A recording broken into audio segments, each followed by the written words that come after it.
Good morning, Stadio. I hope that you are well. My name is Natalie Phipps and my student number is 21202-907. As you can see, there is a picture of my student number as well as my student card, as well as my ID next to me. Unfortunately, I don't have my student card with me, so I was only able to provide a photo for you. But today we are going to be talking about humanizing AIs in South Africa classrooms. Feuerstein, I'm so sorry if I pronounced that wrong, informed enrichment program. Let's get started. So part one are the specific challenges that happen within the classroom. So what could happen if AI was to come into the classroom? It would be an over-reliance on it. So for example, like homework or marking and things like that. But it could also be a good thing as well, which I'll get into a little bit later. And as you can see on my slide, it says definition, which is students outsourcing cognitive work to AI, which means that they are just being lazy. They just don't want to do what they actually need to do. So the next slide, it says, why does this matter? So firstly, for their social, inequality in access makes AI benefits uneven. So some schools might not have access to the internet or to AI or to things like that in general.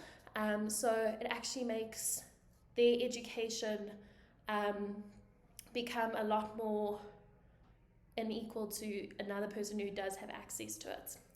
Then the next one would be economy. So labor market needs critical thinking skills, and then educational. So it would be an erosion of higher order skills, academic integrity issues. So one of those things would be, it would basically, like I did say, the students would become lazy, as well as we would not know what would be the students' work as well as what would be AI. So evidence and key findings. So the rising use of Gen AI in schools, universities, it just causes a big concern for cheating and critical thinking. Like I said, you actually just don't know what is their actual work and what isn't. A lot of rural schools face a lot of downfall on this, as well as the access gap, which means that they don't have access to things like this, which is not necessarily fair or equal to the children's education. And then it says policy frameworks in SA are still ambiguous. So sometimes it's okay to use it and sometimes it isn't. So implications for teaching and learning. So what happens is that it's your work that you end up doing can actually become compromised because, like it says, assessment validity becomes compromised. So unfortunately, we wouldn't know whether the people are cheating or whether it is their actual authentic work. Fragmented teacher-learner relationships. A lot of times why people don't use AI is purely for the reason of that human connection. That will be definitely lost if AI was to become more of a general thing within schools, as well as reduced practice in metacognitive strategies. How Feuerstein helps. So his mediated learning experience, as well as underneath those you can see I've done some bullets. So I've said it builds intentional interaction. Like I said, their social, their physical interaction with the actual people in front of them, which is actually something that people don't get enough of, as well as it promotes thinking tools. So it gets their brains working and not to become lazy, as well as it counters passive learning. So it makes them actually do the work instead of just putting it into an AI generated tool.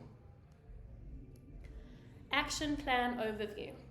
So there are a whole lot of different overviews, but in my plans here I've done the program, which is the Mediated AI Literacy and Thinking Lab. and in the brackets I've done the abbreviation. And the goal of this is to reduce harmful AR over-reliance by strengthening mediation, their brain strategies, and their metacognition. So the core principles of Reuven Feuerstein, I'm so sorry once again if I got that wrong, is that it actually has clear goals and reflections, which means that it connects tasks to learners and their purposes, as well as it has a clear meaning.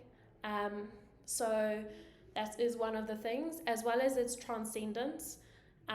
It doesn't generalize strategies beyond its tasks, as well as its modifiability, which means it beliefs in intelligence can grow.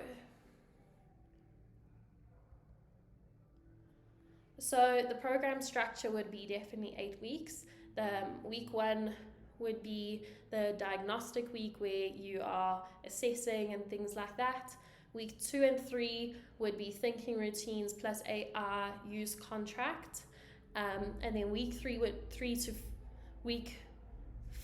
to 6, is the instrumental enrichment task.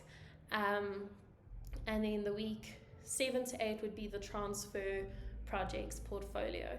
So all of these weeks obviously have a whole bunch of different things entailed within them that would actually be explained to the people when they are in that week. So the simple activities, my activity A would be an A as assistant, not the author, where they would use general AR to generate online antidote choices and justify those choices. And my activity B, because you can't just have one activity, my activity B would be Think Aloud Problem Clinic, which is when groups solve problems with AR suggestions and the teacher mediates. It is always so good for the children to actually do these type of things by themselves. Otherwise, they rely too much on the teacher. That is why the teacher is just going to mediate an overview and take and observe on the children. So the teacher's role and PD modules. So Feuerstein principles, so the PD modules are Feuerstein's principles, mediated prompts, and tech pedagogy, which means that those are the type of modules that you would intentionally have in the teacher's role, as well as their coaching and classroom observation, as well as teachers as mediators, and they are not police. Once again, I'm so sorry if I can't say some of the words. So the next slide is the assessment and evidence. So you obviously have different types of assessments. So here I have 3. I have formative, summative, and metrics. So the formatives would be journals that come from AR artifacts.